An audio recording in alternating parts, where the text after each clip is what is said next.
Hi there, and welcome to a new episode of Impact Talks. Today we have Anthony Moss with us, the CEO of Ultimate Driving Tours, a company that does some of the coolest things you can imagine. I can imagine that your job, Anthony, is one of the funnest to be in right now, especially as we're kind of going out of the pandemic and going into fun stuff. But tell the people what you do and where they might know you from. Yeah, well, thanks, Lover. Very nice to be present with you here today. Yeah, and look, these jobs always look fun. They always sound fun, don't they? Particularly, I mean, obviously, there's a lot of hard work that goes behind the scenes, but we create extraordinary, amazing journeys around the world together with the motor vehicles. So we bring together some of the best cars on earth, and then we go and drive them in locations where they should be driven. So beautiful roads in Europe, scenic vistas in the US, amazing locales down in Australia, anywhere in the world where you can drive a beautiful motor vehicle in the environment which they were built for. That's pretty much what our company does. And then we bring together some of the world's best hotels, some of the world's best food and dining, wineries, anything you can think of that's at a luxury level. So yeah, it's definitely a lot of fun, and it's something that we've sort of really created and built, and we still are over the past 15 years. So I think the first key element there is the fact that you've been doing it for 15 years, which I think will be very interesting as we delve into your story. I think the first thing that I was wondering, and I think anybody who's starting a business wonders, is how do you get into something like that? A lot of people do certain jobs, want to start a business, and of course a lot of them want to, rent Lamborghinis and Ferraris and travel around the best restaurants in Europe. But how do you even get started? What were the origin stories? Were you an entrepreneur before this? Did you have concepts that failed before this? Was this something that you kind of fell into? Can you describe the beginning? Yeah, I mean, lots of questions there. Yeah, everything is, I can answer. Yeah, I was. I mean, I have pretty much. I think the key is with any business and any idea that you have is to start with the passion. You can't spend an amount of time building a business if you don't have a passion for the product or the service or what you're trying to create. And I think that for me, when I was in my late teens, sort of growing up, going through high school, I always dreamt about cars. I mean, I had this passion for cars. I don't know where it came from. It didn't come from my family. They went into it. They went into racing or cars or anything. And, I didn't know where it came from. And then, I spent my school years dreaming about these cars. And, when I was 17 years old, I was able to buy, my dream car at the time, which was just an old Ford Falcon in Australia. And, that was a lot of fun, and I pulled the car apart with my friends, and we modified it and did all the crazy things you do when you're a kid. And then, I had these friends that were going out to race circuits, and I sort of asked, well, what do you do out there? And we go and drive these circuits and drive really fast and have fun. And I thought that was amazing. So I got involved with this group, and we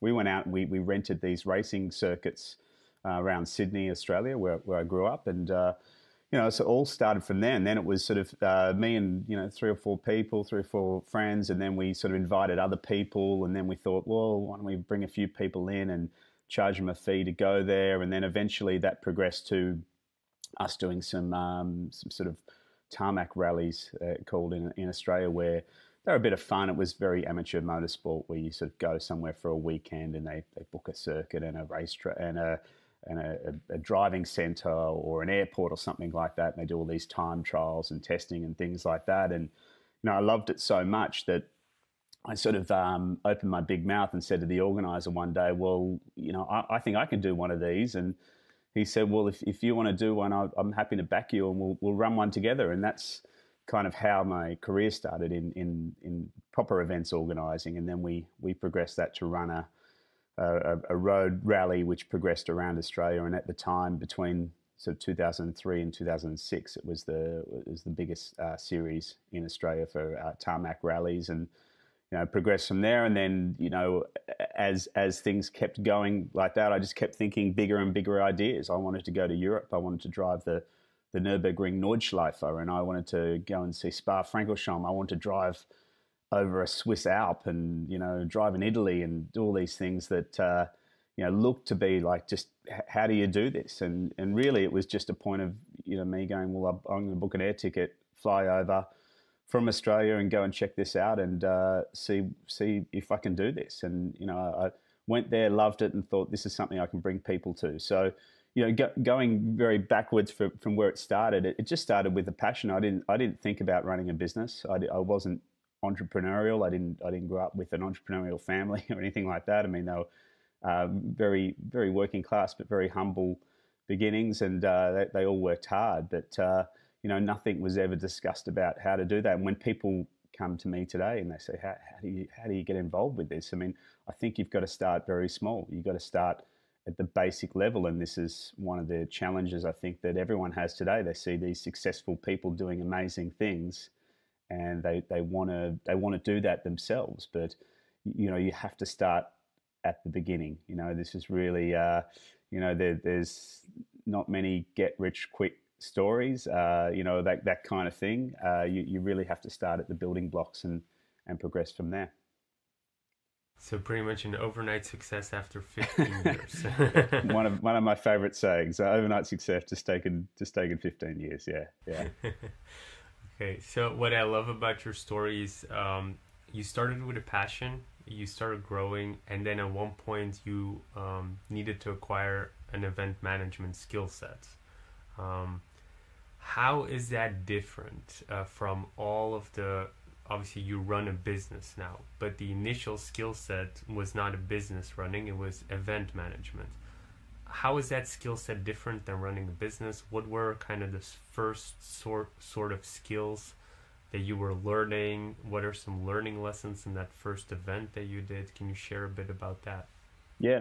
Well, it's funny because, when I started thinking about the first event that I ran, which the official event, which is in 2003, which was obviously longer than 15 years ago, the Ultimate Driving Tour started then. But, really I've been running events for over 20 years. In fact, probably even longer. I'm nearly 45 now. And I remember when I was 15 and I worked at a local supermarket and I organized the Christmas party at the end of the year. And I just, at the time, I had no idea that, I was sort of, this could be a business or anything like that. I thought, well, this is kind of cool because I can charge people X amount. And then if I make a little bit of money, I'll get to go for free or something like that. So, look, starting off with a passion, like I said, is important. But also, I don't think that it's important also to get carried away with what the business is all about. I mean, you really do need to always be thinking about the clients first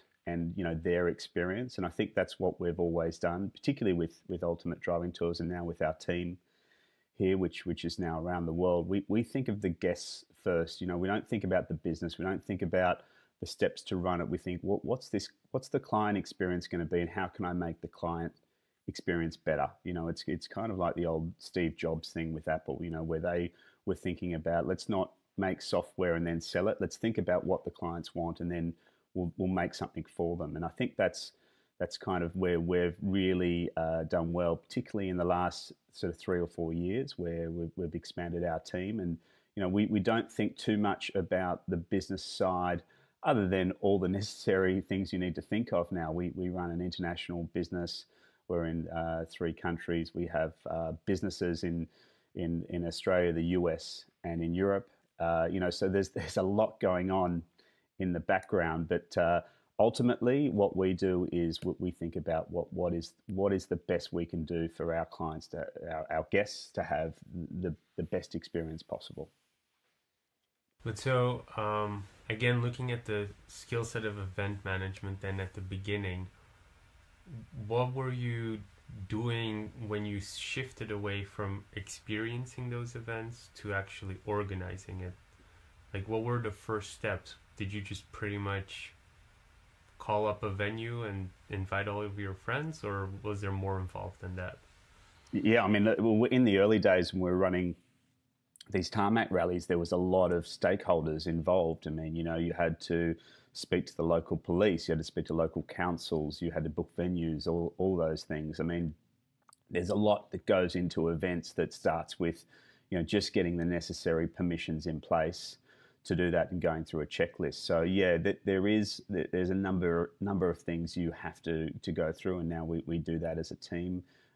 We book hotels, we book venues for lunches and dinners. We drive the routes and then we drive them over again. Then we test them. Then we sort of say, oh, how does this feel? All those things. So I think, yeah, that there's definitely a process that you follow. In terms of putting these events together, it's very detailed. But really, the details where you become successful, I guess, in the points you have to be always thinking of those small points. We run a touring driving type program where we might have 10, 12 cars in a fleet. So we need to find out, where are we going to pull over and do a driver change, or swap a car or stop for lunch, or when we get to a hotel, what does the driveway look like? How do we get these cars into the driveway? Is it suitable for us? These kind of little things that you pretty much just have a checklist. And now, as the business expands, I mean, we have people around the world that are writing checklists. Might be for staff, for example, for event staff, where they have to dress and look and speak a certain way towards the guests, and then they have to follow that process. So it's as any business I think grows, you just keep creating processes. Sometimes it's a little over my head, and I'm very lucky that I have my partner who works in the business and runs the operations side. She's right up on that, which is excellent, and that's the other thing as well. You need good people. I mean, this is something that you can't do on your own. Any good business you can't do on your own. You can't get it to that next level. You really need to start trusting people and getting the right people involved and just following on from there. So yeah, that probably be where my answer is on that one. Do you find as you create these processes and checklists, at one point you don't need to be in the business anymore to run it? The checklists are so detailed that people can just take it over. Is that possible with events that are so detailed? Well, it's definitely the case. Yeah, and it's an interesting question because, we've my partner Julie and I we've run the business together for nearly 10 years, and we're quite involved in the business, whether it's from the client level. I mean, these guests become our friends. We have friends all around the world that have come on tours. They invite us into their homes and to stay with them, which is amazing, and it really helps as you're traveling so much as well. But I mean, you need to ensure that there's a certain level of professionalism with that as well. But as the business grows, you really need the right people to be involved. If they're tour organisers or tour support people or tour leaders as well. So yeah, the plan is for us over the next few years. It's the next progressive level for us, for myself, Julie, and I, who are the directors and owners of the business, to step back a little bit more and have have some really good people around the world run the tours and follow the process. Follow the rule book and the list of things, what they need to do, and also help us with it as well. We're not, we always opening ourselves up to criticism, particularly from within. We're our own greatest critics, and if something, goes wrong, we're the first to put our hand up and say, well, hey, we need to do this better. We need to make this a better experience.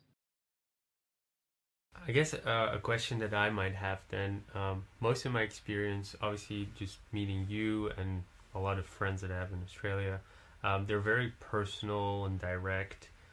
There isn't much of the bureaucracy that you find in big companies in Europe. And so I guess my question is, as you progress and you scale, aren't you afraid, because you mentioned people have to dress a certain way, talk a certain way, aren't you afraid that they're going to become, I don't know how to phrase it well, but I call it always like robotic. These people are like kind of fake, personal. I don't know how to explain, but do you know what I mean? Like where it's not, they're not really connecting. Are you afraid of that? Have you thought about that? Are you fixing that somehow? Am I afraid of it? No. I think that, I mean, I'm afraid that people would become robotic, but I'm not afraid of giving people the tools where they can, where their real personalities to come out is because I think that's the thing. You know, there's good people out there. You have to search sometimes to find them. You know, for any roles.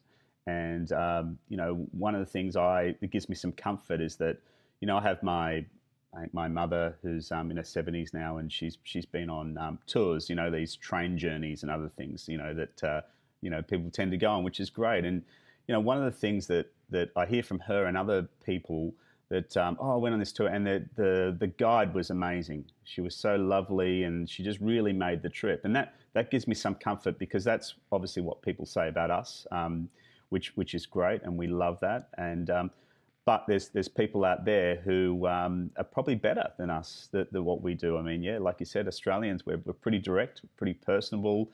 We like to call people mate and give people nicknames and all those things. And I know that's different because you know, one of the things that makes me laugh is my suppliers in Europe and our director who's in Germany, in Stuttgart. You know, I always open up a text message by "Hi mate," and he writes back "Hi mate" to me, and I know that they love that. I know that he loves it, you know, which is great, because you know, it's that's definitely part of being Australian. I mean, we're sometimes regarded in a negative light around the world, maybe for being so direct. But yeah, I'd like to instill. I think it's instilling that the feeling or the philosophy in the company that people can be themselves, and people can be.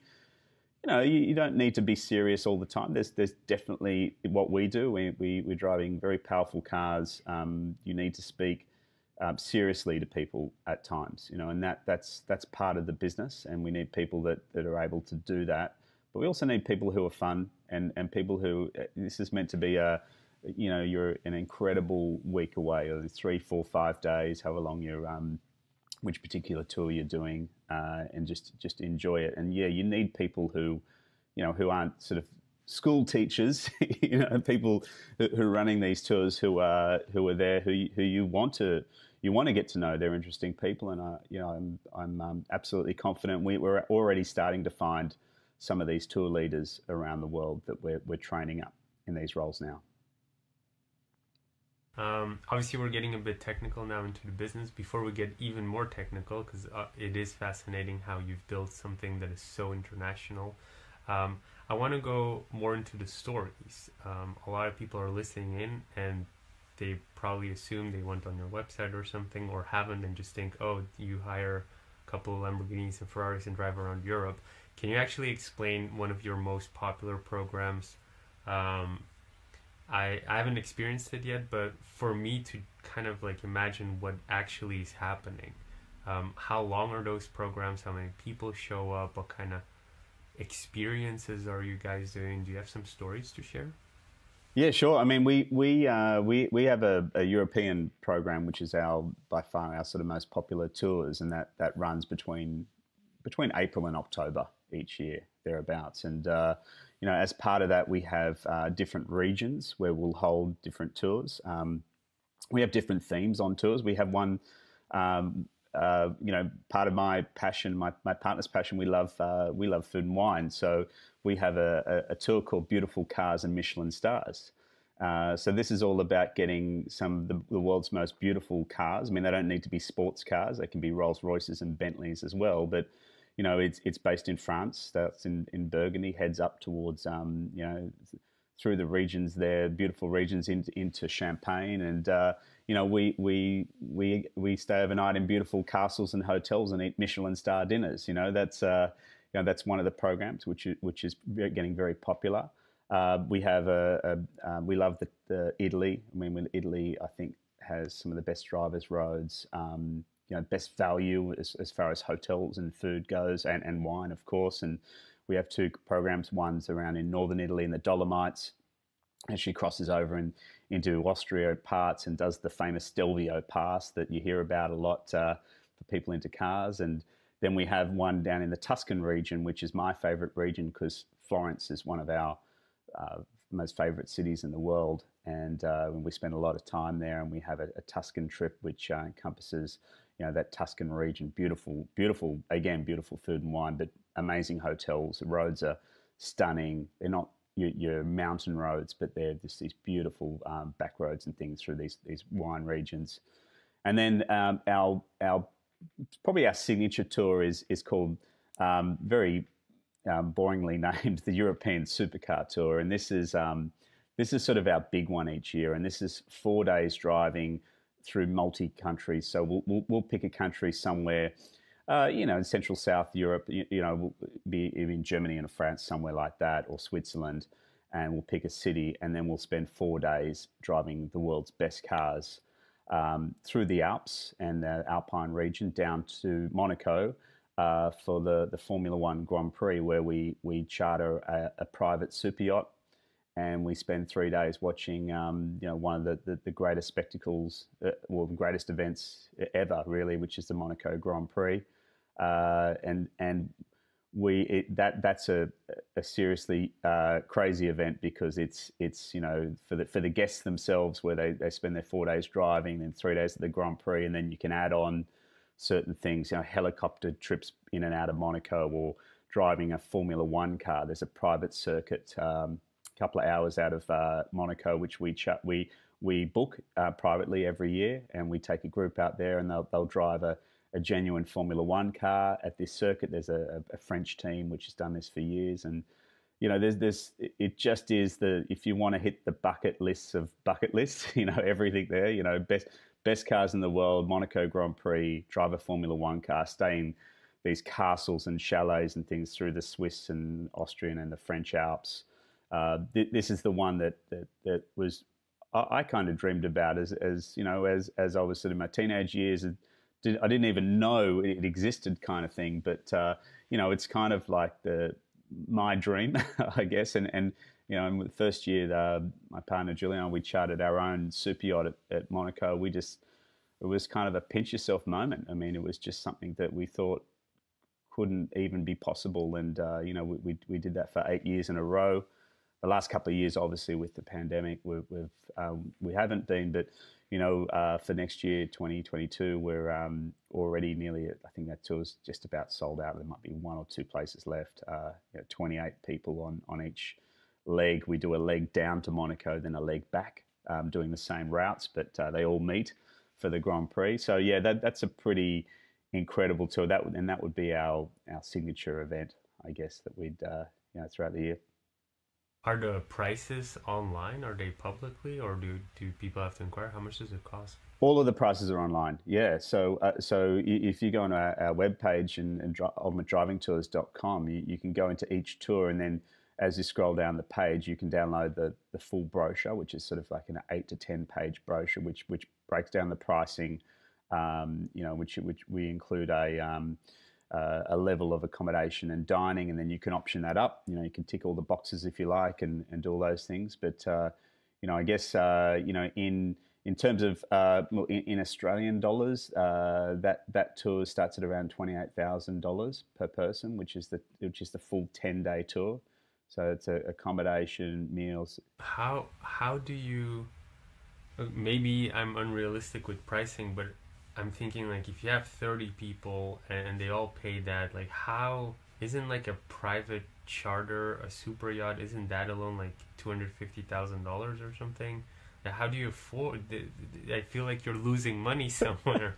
well, very kind of you to say, and this is the funny thing. We price most of our tours. Let's talk in US dollars, because I don't know where your listeners from, but we would say that most of our tours priced out between sort of $1,200 and $2,000 US dollars per day, maybe up to $2,500, and that's including everything. So that's the car hire, the insurance, the fuel, all the support. We transfer luggage between venues. It includes a gold level accommodation package, which is not the base room. It's a nicer room, and you can option up from there. And then we have the different packages available. We have a platinum and black level accommodation and dining package, where we'll add in all the transfers and all those things as well. But yeah, generally we haven't designed this business to be, it's not a $5,000 plus per day journey. I mean, it's not what we're about. We want people who are enthusiasts, but also people who just love luxury journeys, because we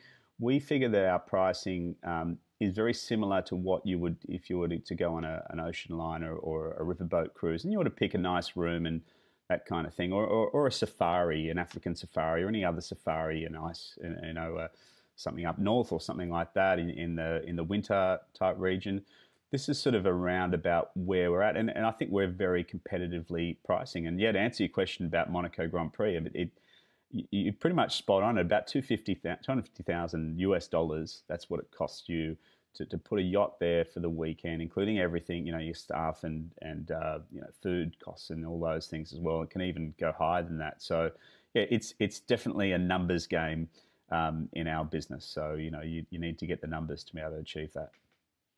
When these people come, your clients, are they allowed to bring their spouses or and children? Like, I know, like, it's a vacation. Is this like a vacation for one person, or are they allowed to bring someone? Because obviously, then the numbers make more sense for them, or something. Yeah, sure. Well, look, in the beginning, the trips were sort of from when I first started running these tours about 15 years ago. It was sort of more of the boys' trip. Let's take the boys, go to Europe and do some driving. I met my partner in 2012, and she's been running the business with me since pretty much that period. And we run this business together. We live and die by it. We live it. We don't have a home. We're traveling around the world all the time. We're in Houston, Texas right now, which feels like one of our international sort of homes, where we stay with friends here who are very lovely people, and and they work with us in the business too. So we feel at home here. But we definitely feel that the business itself, we need to ensure that our clients sort of feel that they can bring, it's something they can bring their partners to, because you achieve certain things in life, and it's not easy. I mean, as you would know and your listeners would know, that you pretty much put all of your life into something, doing something great, and that is whether or not you have a partner that stays at home and brings up the children, if you have children, or he or she, they just support you throughout that. And then when it comes time to enjoy what you've built and what you've achieved, I really feel like you need to do that together. And it's really wonderful that now we pretty much design and create all of our trips around couples. And not to say that individuals can't come and people can't come on their own, but we create them around couples. And it's funny, even with Monaco Grand Prix, you sort of think and we get groups of guys going, 2, 4, 6 guys that are friends or lifelong friends and things, and they do it together. And then one of the things they always say is, "Oh, I kind of wish I brought my wife," because they know that she would love that, So this is the thing. I think that this trip, it's really nice to be part of this business, and where we're having the people bring their partners and experience it together and enjoy it, because our guests, they've traveled, they're not, it's not their first time traveling, for some of them maybe, but for most of them they've kind of done everything. We like to say, they've done all the big things. They've done the Paris and New York and Rome and Greek islands and the Maldives, and done all those sort of journeys where they're really, you do it as a couple, and you eat at nice restaurants and you go and see the museums and all those things. But this is a group trip, so it's a little bit different. So you're immersed in this group, and funnily enough, as you get older, you realize that you have a smaller circle of friends, but they meet all these people who are exactly the same as them. They're exactly the same. They've worked hard, they've achieved great things, they've got money to do things, but what they don't have so much, other than the material things, is the experiences. And that's what we really love creating, because we have these amazingly successful people who come and say to us, "Hey guys, that was the best thing I've ever done in my life," or "That was the great, the most amazing journey or trip, that a holiday I've ever had," and that's so cool for us to have people say that, and that really really drives us, I guess. So yeah, to answer your questions, yeah, you can come as an individual. That's no problem.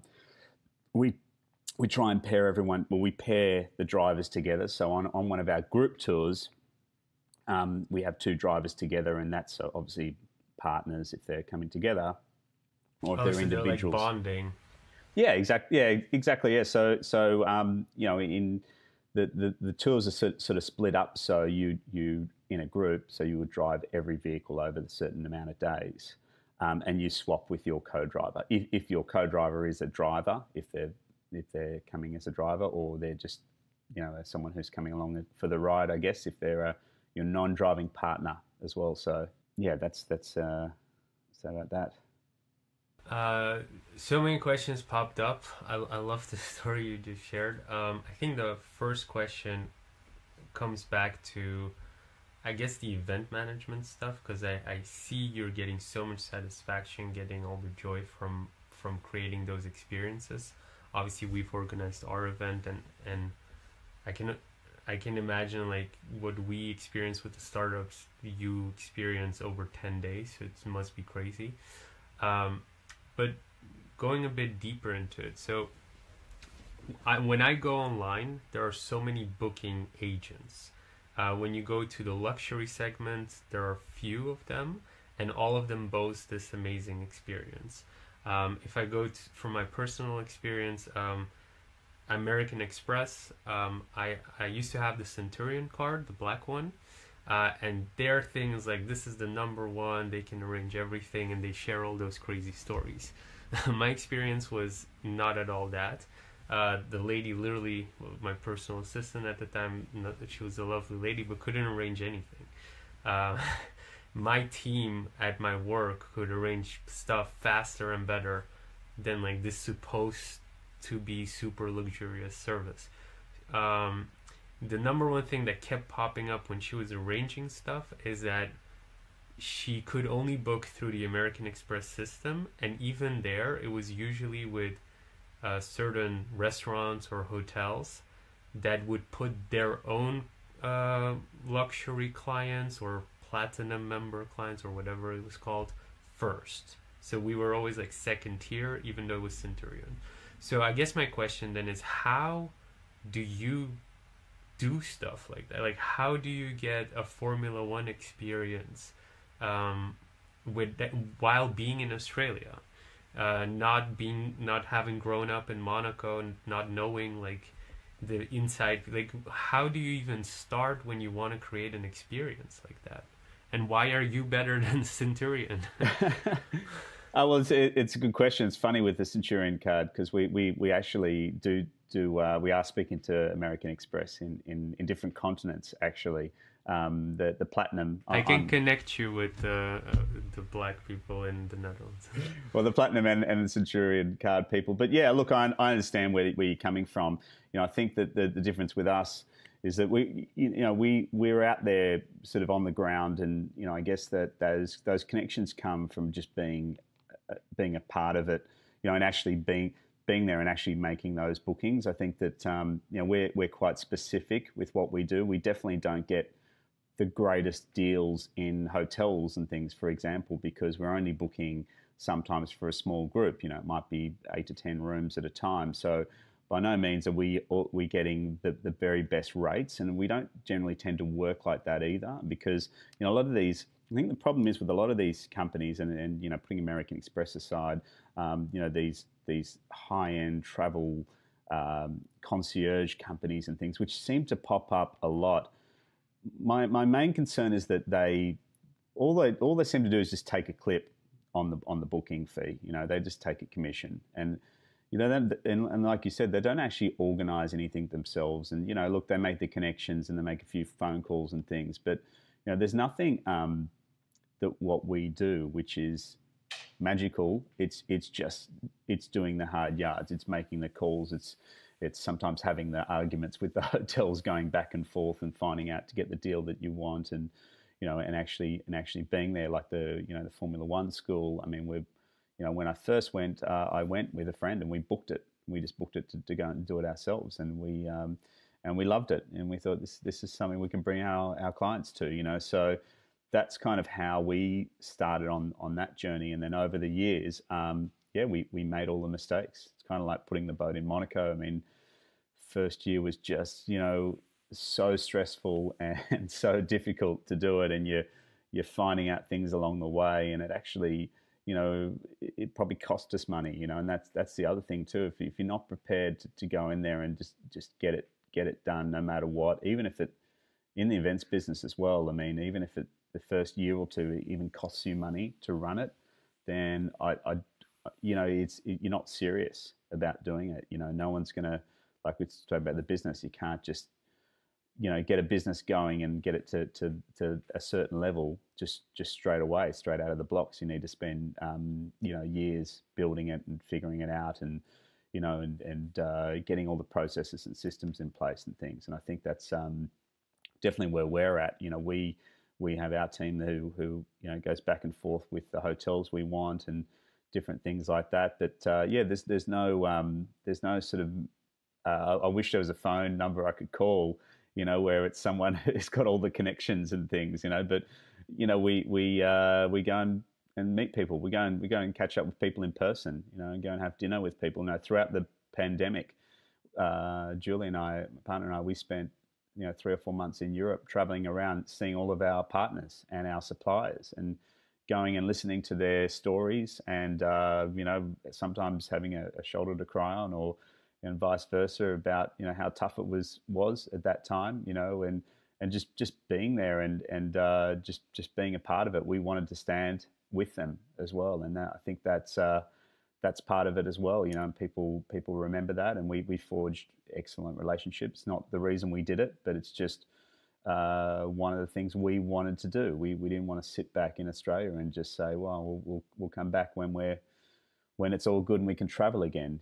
So this is something that does take some time, to build these relationships with people. And now, for example, say Monaco, there's certain people I can call. I can't, I'd love to be able to call the prince or something and get some special privileges. I haven't had a chance to meet him at this point, but maybe in the future. But definitely, you need to learn by doing, and just being there, and making the mistakes along the way. That is a very interesting answer. I guess I wanted to ask this question a bit later, but we're here already. Regarding innovating in tough times, how did you, I guess multiple questions around this topic, because it's a 15-year-old business.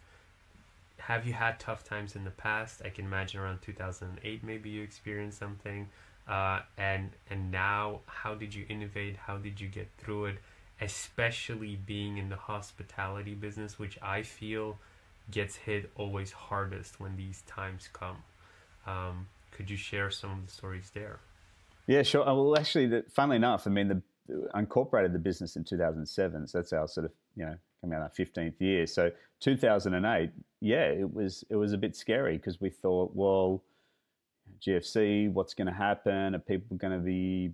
Everyone going to lose all their money? No one can do these. Definitely where we're at that end of the scale, where it's definitely a that sort of spend where you don't need to, go on holiday. It's one of the first things that stops in terms of the spending. But yeah, look, that was tough. But on the other side, what came from it was people sort of started to realize again, hey, you know what, life's short, and I can lose some of my money and some of my wealth, but I need to go and experience life and experience these things. And now, the hardest period obviously has been the last 18 months, where we got to the end of 2019. We had a great season. We did trade shows in 2019. In New York. We did Vegas in October. We did New York in December, and then we did LA in February 2020. So we were in LA when things were starting to go down, and we'd spent decent money, or a lot of money, on we employed a publicist, all these things, where you're spending on what the next couple of years are going to look like, because that's you have to be looking forward all the time. And then the pandemic hit, and we spent 6 months talking to clients about how much we're going to refund, how much we're going to credit, all of those things. And one of the things that came from that, and that I'm incredibly proud of, is the way that we conducted ourselves throughout that period, because at no point did any of our guests or clients not receive either a refund or a credit. At no point did anyone not contacted to tell them what was happening. We worked with their insurers to try and get insurance back where we could. Anyone we couldn't get insurance back, we credited them or refunded them. It was a really tough period, because it's not, on these events, they take sometimes a year plus to organize, and you're securing things a year out. And that's one of the other things you need to do that your concierge company won't do, is they won't pay a hotel deposit a year out for 20 rooms that they haven't sold. This is what we're doing. It's crazy. So we were lucky. We got good support from the Australian government in terms of the helping with salaries and some grants, which was great. And even in our German business, we got some support there from the German government. So look, everyone kicked in. Even our staff kicked in. We reduced hours of everyone where we needed to, and everyone just got behind us. And a lot of it was just the emotional support that we needed, which definitely was helping. A lot of clients and guests that reached out to us and said things like, you know what, hold on to the money. I know we're good. We're going to get there. All that, which definitely helped, and it sort of showed that level of trust that we have that with the people that know us. And look, there were difficult conversations we had to have with people who didn't understand, that why they couldn't get all of their money back and things like that. But this is a conversation that's going on with a lot of people around the world. But now, as we're waking up, I mean, we've just had our biggest month ever, this month of October, in terms of inquiries. I had nearly 4 times the amount of inquiries that we've ever had. Our tours are filling up for next year. It's looking really amazing for us. So I think, with anything that goes on the tough times, there's that light at the end of the tunnel you have to keep focused on, because if you don't, you can really do it tough mentally. And I think this is the problem with the pandemic, especially people in our industry, in tourism and hospitality, like you said, that a lot of people didn't have that mental strength to get through. And I really feel for them. I'm not saying that's a bad thing, but I really felt for them as well, because I saw it. I actually am involved with a couple of restaurants back in Sydney, Australia, that I sort of started with a business partner, another business, another 15 years ago. But so in our restaurants really did well just on the strength of my business partner, who he runs them. I haven't been involved with them for years now, other than just looking at the numbers every now and again. But he had the mental toughness to say, I'm gonna kick ass through this. I'm gonna be able to change the process, and we're gonna do takeaways and things. And he did, and this is what we had that decision to make. And geez, there were dark days, in back in early 2020, where we just thought, this is it. We've spent all these years creating this business, and we're now back to square one, if that. And even if we get through, we're gonna owe a lot of money. And but yeah, you just need to keep driving through, I guess. That's what we've done. So yeah, so that's probably our biggest challenge from year to date. We did and I think this is how we came your attention. We did a small capital raise early this year, which raised about 850,000 Australian dollars. Congratulations. So which was great, and it was really more of a biggest feeling I got from that is that, look, people realize that this is not an investment that was going to make money straight away. This is a longer term investment. This is something that they looked at us. Some of the people that put money in didn't know us. A lot of them were guests and previous clients as well, which was amazing.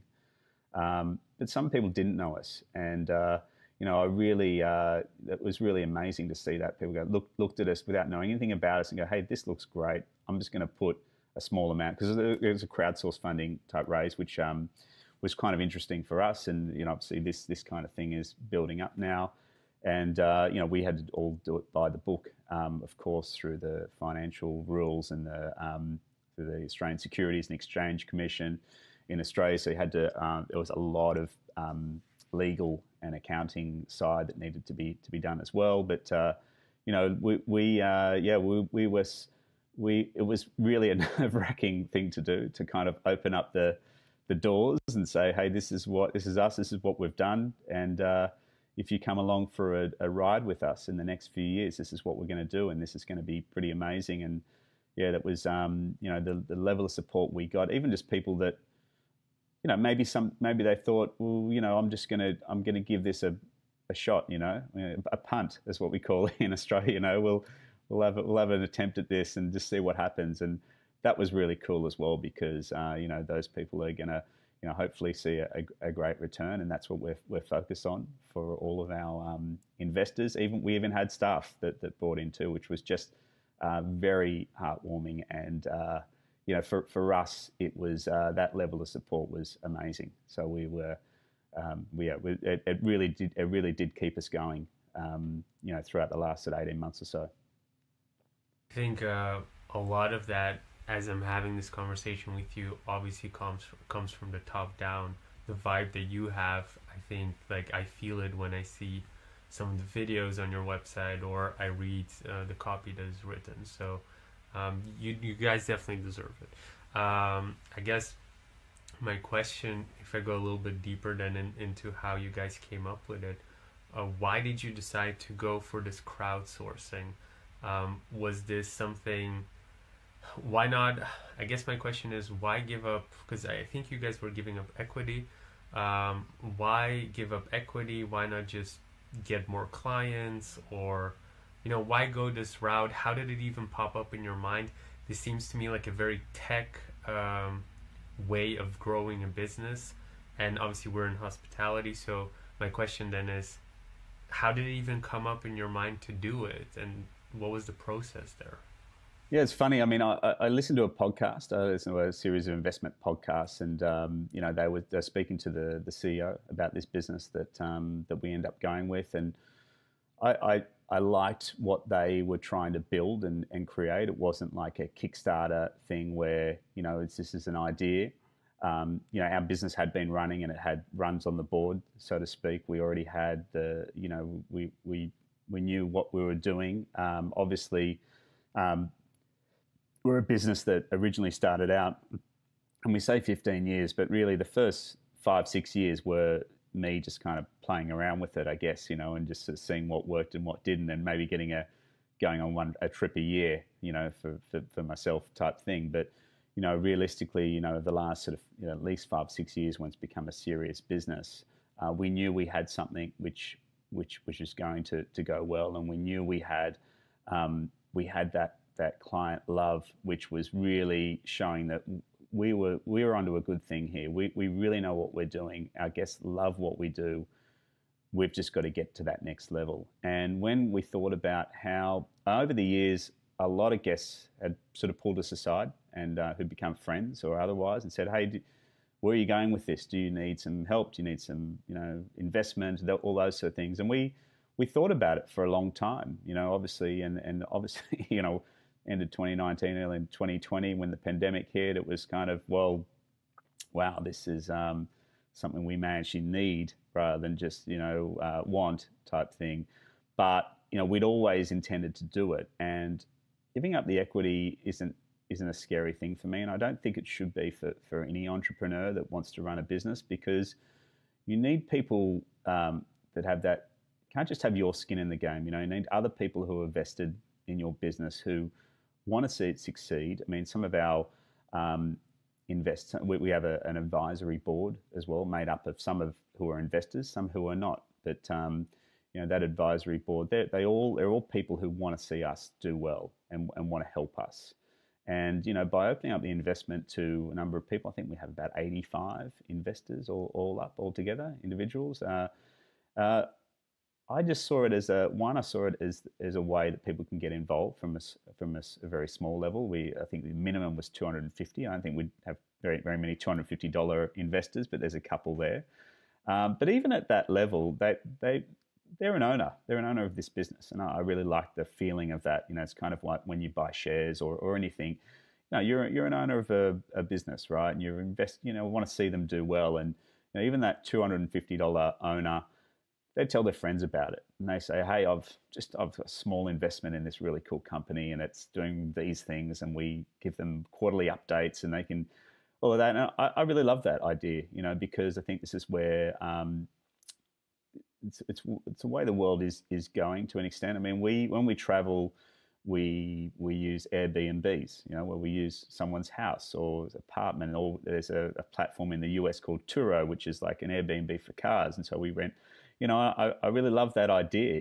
That it's kind of like what we do as well. You come and you drive the cars and all these things, and it's shared around as well. And I think that from the investment level in the business, where people have put this money in and they've got a piece of equity, I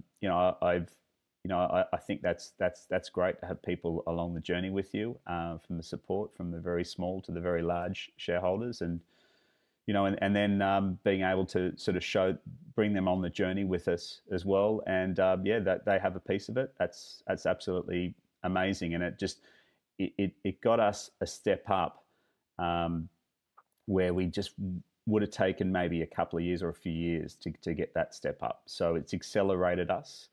We're able to use some of that money. We're looking at a number of things with the money that was raised.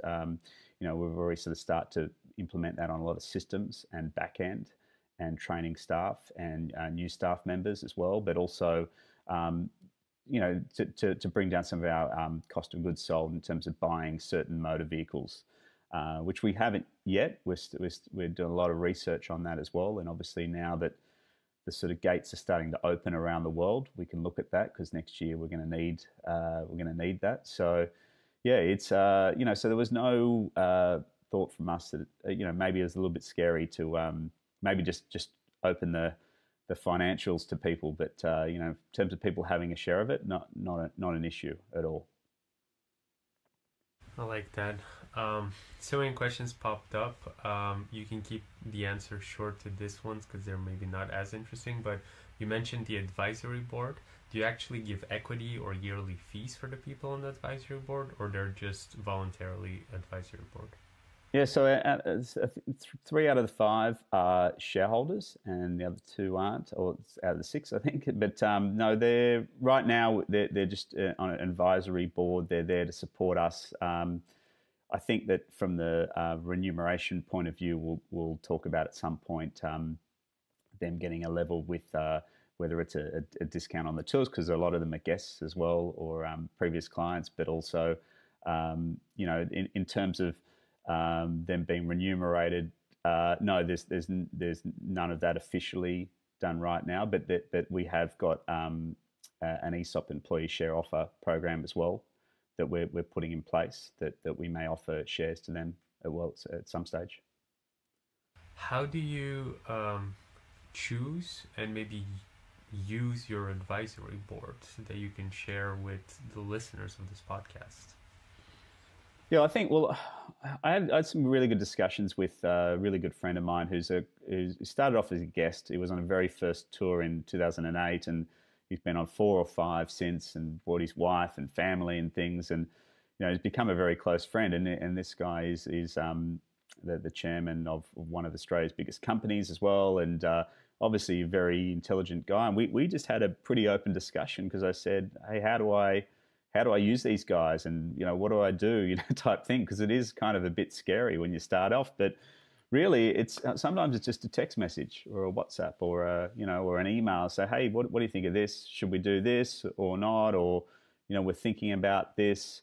The last few months we've been traveling pretty flat out. We've had tours in Tuscany, and our self-drive program, which is a new program we rolled out this year, has been really popular. So we've been in Europe running that up until this point, and now we've got a couple of those running here in the US. So we're here doing that. But I think that moving forward, it'd be as simple as that. I mean, there's a quarterly advisory board meeting that we have, which is an online, which we've only just started that. We only did one of those last quarter, so the next one's due towards in the next month or so.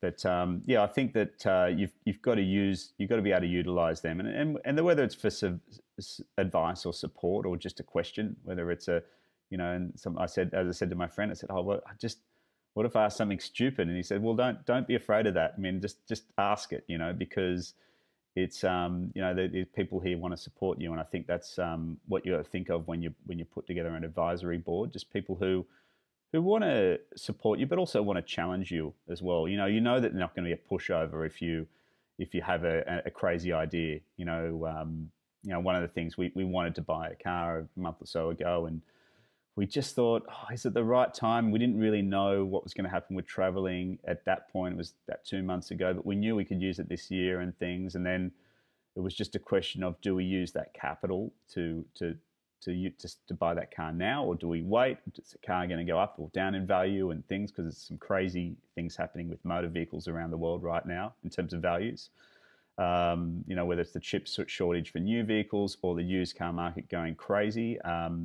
It's really, really hard. So, we had questions like that where I spoke to 3 or 4 of the advisory and just got their advice, and we got the right advice, I think, at the time. So there's those things that help, but just knowing that support's there is something which is great for someone like myself. I like that.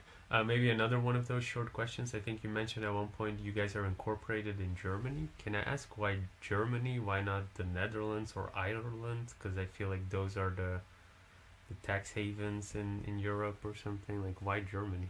Very good question. Two main answers to that. One is that we met a German guy, on a Mercedes event. Mercedes invited us a few years ago to do a event with them with some classic cars we were talking about, and one of the guys involved in the publicity or the marketing company behind that, we got to know really well, and we really liked him, and we started talking to him about the business. And when we needed a European hub, we needed a operations business for a lot of reasons, from VAT through to just running the business in Europe. And he has a business in Stuttgart in Germany, and we liked him, and we got on well, we trusted him, and we started the business there with him as a director. The other side is that Germany is the biggest car market in Europe.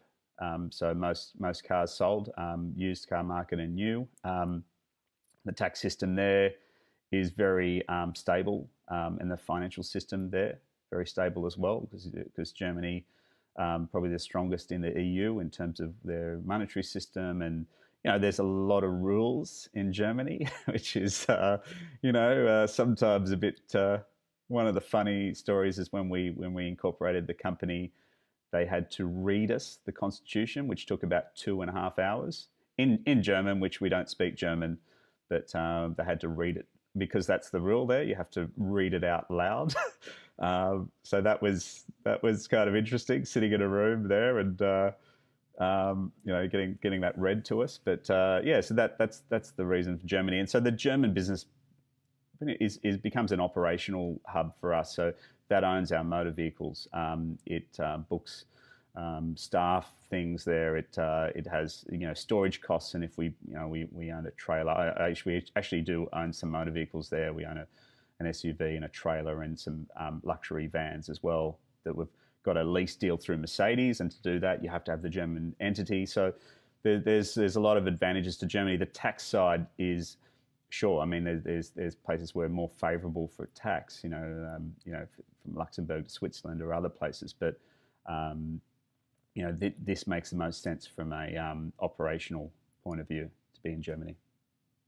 And then maybe a question that we were slowly covering as we talked about equity. I feel like in the beginning, as you were building this business up until the story that you said with the pandemic hitting, you guys were very focused on the clients, the experience of the clients. It almost felt from the stories that I heard from you that your margins were very thin.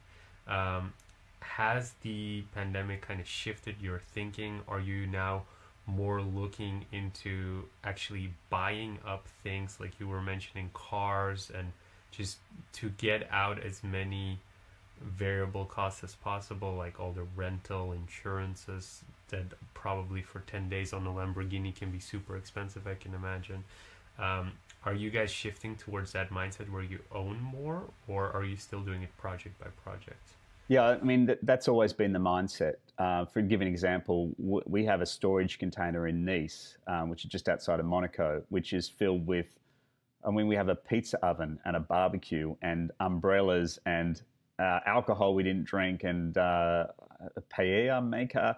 You know, like just crazy stuff. It's a container filled with stuff, but we use it every year for the Monaco Grand Prix. And if we didn't buy that, you pretty much you're renting it for the price of what you buy it for. Oh, there's three TVs in there, like three flat screen, huge 50-inch TVs. There's TV stands. There's cushions, I think, you know, like crazy stuff. So yeah, that's in a business where you're paying for the same things all the time. You need to be smart about it, and you know, for the cost us of 2 or 3 grand to have a container there for the year, but you know, we've got 15,000 euros worth of gear in there that we'd have to buy every year if we didn't. So, you know, there's those things. But, you know, definitely with the cars, yeah, that's the idea that, you know, in areas where we're using vehicles over and over again, it comes a point, and we think it's only about sort of 4 or 5, between 4 and 6 events per year where the vehicle actually pays for itself, and it pays for itself as in the cost of money, the depreciation, insurance, servicing, all these things which you have to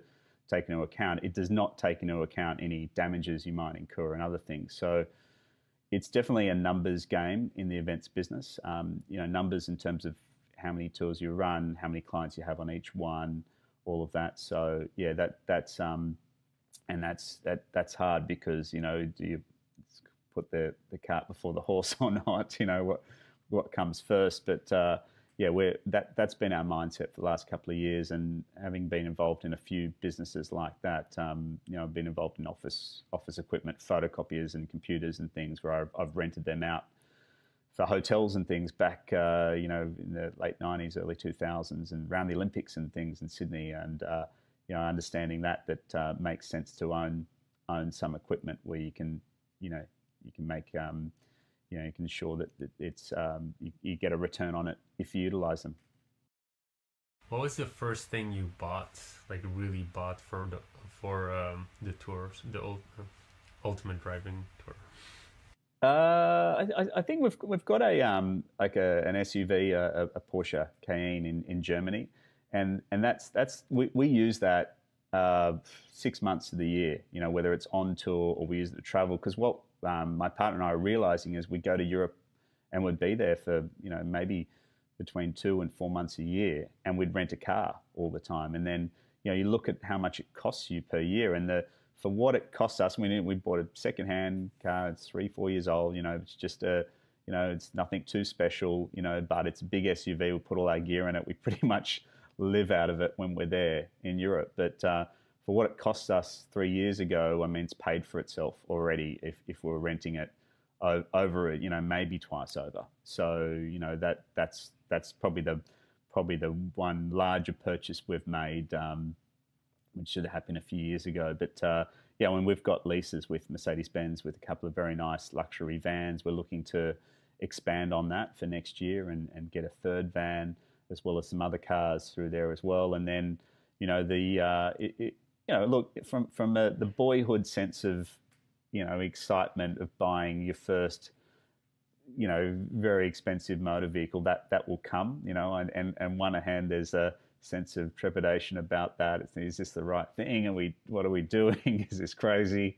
But you know, it's going to be pretty cool to have those. And I think you've got to take those fun things out of any job, you know, like, yeah, look, from the outset, if you look at what we do and look at our website, and it's pretty cool, absolutely. But, you know, the work goes behind that is huge, but you've got to take those small days where you know, as you said, as they say, you just got to stop and smell the roses at times and go, you know what, this is actually pretty cool. It is. Who decides who's the car guy? Like, who decides which cars get to go on the trip? Is it something that the clients can request? Maybe, for instance, why did you decide the Porsche Cayenne? I feel like there are different SUVs that fit more, maybe are more luxurious, stuff like that. Like, who decides the cars? Do you have like a Fast and Furious car guy who decides all the cars in movies? It's a good question, but no, this is the only decision that I have that rests on me. This is the only call that I can make, which I get to overrule everyone.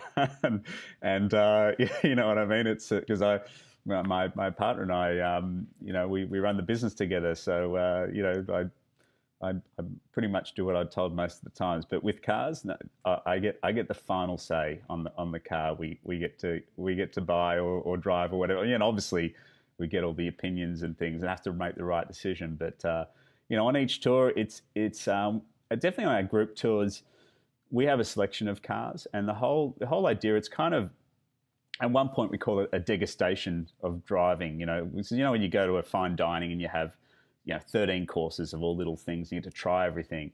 That's pretty much what it is on our tours. You get to drive all the cars. So you might think that the Ferraris and Lamborghinis, the Italian cars, are the best cars because they're the most wild and the fastest and all those things. But until you've driven an Audi R8 or a Porsche 911 Turbo or an Aston Martin DB11, you don't know, because you think one's the best, but then you drive another one, you go, hang on, that car's really good, and there's a lot of vehicles out there now by manufacturers that make, not a lot, that most of these high-end vehicles are excellent to drive. They're very, very good, and the traditional value of the Ferrari and Lamborghini are the best.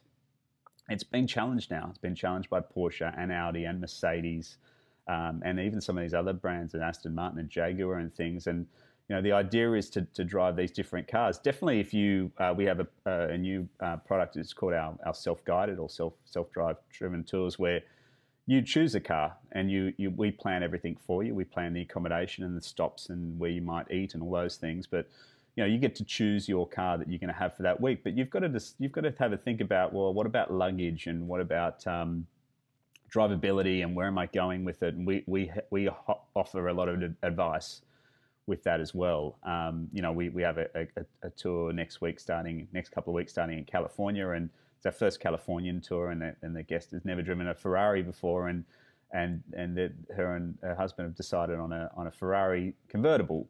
And they've never driven one, and we spoke about the luggage space and all those things, but they're so excited about this Ferrari, which I love, because that's what excites you. Will make that happen. But yeah, definitely the beauty of the group tours is you'll get to drive a lot of different cars, and sometimes the car you think you're going to love disappoints you, and sometimes it doesn't, so it's really cool to see that. And we spent a bit of time chatting with the group and having a lot of fun with our guests on, what's the best car, why is it. And the best thing about a car conversation like that is it's not politics or religion or anything like that. It's there's no right, or not that there's right or wrong answers there either, but there really is no. If you say, oh, the Ferrari something is the best car ever made, then yeah, you might be right, but you're probably wrong.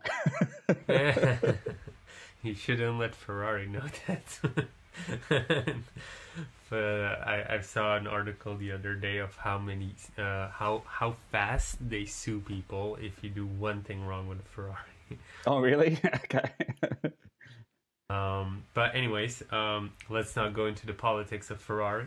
I think we're kind of like coming to the end, wrapping it up. But I have an important question that I think a lot of event managers, we have a lot of startups that organize their own kickoff events, that kind of stuff. How do you find people? Or maybe not nowadays, maybe you don't want to share it nowadays, but like, how did you find people in the beginning for something so exclusive abroad? Yeah, well, going back to the first tour that I ran, it was I had the business already, which was my rally business in Australia, which I had a database. So these people knew me. They knew that I was involved, and it was a good event, and they loved it. And I really put it out to those people, but also had a friend of mine, one of my very good friends in Australia, who runs track days and other sort of driving events. And I went to him and I said, hey, I want to do this in Europe. If you can help me fill it out with some of your clients and put it out to your guests as well, I'll pay for you to come along and we'll run this together, and we'll have a lot of fun, and we'll get to drive Formula One car and all those things. So that's how it pretty much started. Just going out to a smaller database of people and building from there. And it's really it's been an interesting, because if you look at the last 15 years or so, what's happened just with Google or Facebook and other, just finding people through there. I mean, it's either more easy or more difficult. Sometimes your head starts spinning because you're trying different companies to try different strategies, and then it's all about now getting them to your website and getting them involved, and then leading them through to an inquiry, or other just more traditional sides of just following up people timely, and getting back to people and having a chat to people about what they want to do, and taking them through a journey and getting to understand what you do as well, because there's a lot of information out there. So, really, there's no sort of short answer. I mean, obviously, originally it started very organically. I would go out to somewhere and I'd be at dinner and I'd be introduced to someone, and they'd say, "Oh, Anthony does this," and tell them about it, and they go, "That sounds amazing. How can I come and do it?" And I've sold tours to people that I've just met. And I remember I was at a pop-up restaurant with my business partner in the restaurants, and we knew the chef, and then we sat on this table, sat next to this lady, and told her, she asked me about what I did, and I told her, she said, "Mate, I want to book it for my husband for his birthday," and she did. It was sort of, that's how the promotion was done. You got to talk to people. But I went and joined clubs and associations. I did talks at breakfast networking meetings and things. I just felt that I had this product that people wanted to know about, and it was cool, and whether or not this was for you or not, you might listen to my story or know what we've got to offer and go and tell someone that really could go and either afford to do it or want to do it as well. So that's sort of my idea. And I think that for any business owner that's got a great idea, you got to be out there talking about it to whoever you can, whenever you can. So, as I said, whether you're in a forum where you've got a lot of listeners, or you've got a database or something like that, yeah, I mean, that's great. But if you don't, just be out there talking to people about it all the time. And if you're good at what you do, and it's that sort of offer is interesting, then you'll get people, and that's really as simple or as difficult as you want to sort of think about it. I love how with your easygoing personality, you've shown that getting like clients, sales, all of that can be just a good experience when you have a good product. I think that's also a great way to kind of close off the story. But before I do, I want to kind of roll out the red carpet for you. Is there anything that you'd like to share? Where can people find you? If people are interested in booking something, where can they go? Yeah, I mean, obviously the website ultimatedrivingtours.com. We've got a lot of things up there, not from just the brochures and the tour things as well, but all of our videos and blogs and everything. I mean, obviously our social channels through Instagram and Twitter, not so much, but Facebook, definitely. There's a lot of client testimonials and things there. So I would say anyone that's interested, that doesn't really know doesn't get a sense of what we do, wants to get a feeling, is to go and watch a few of those sort of testimonials or videos. If you search us Ultimate Driving Tours on the web and go to the video button, you'll find a heap of videos that we've done, because we video every tour. We bring a professional photographer and videographer on every one of our tours. So everything we've done has been up there, and we've worked actually with brands like Ferrari and Lamborghini to create experiences for them as well. So there's a lot of things up there what we do. So yeah, jump on there, and then I'm easily searchable on the internet, whether it's ultimatedrivingtours.com or through LinkedIn or anything like that. So happy to take any questions from anyone that might want to be looking at starting a business or had any sort of questions. Time is something I don't always have a lot of, but always happy to help out where I can. Any last thoughts for our listeners? Well, without sounding a little bit too of a dreamer, but I would just say, dream big. You gotta have the big goals. If you don't have that, huge target, then you've really you got to be working towards something, and but you got to put the work in.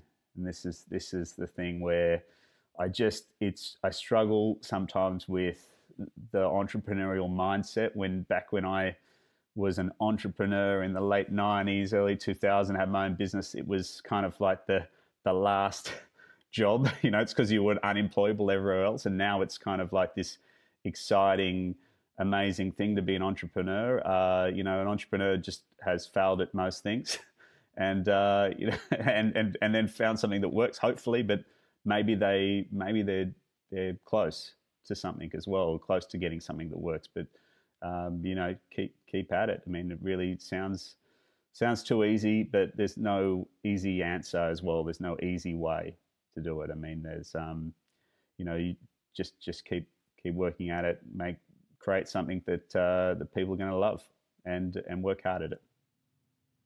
I love that. And on that note, thank you so much for being on, and hopefully I'll see you in the future. Thanks very much, Leva. Appreciate it. If you liked this episode, you can check out our most recent one here. And if you haven't already, make sure you click here to subscribe and see the next one. But if you're interested in more tips and tricks, then make sure to join our Facebook group, where you can find thousands of like-minded people and you get direct access and support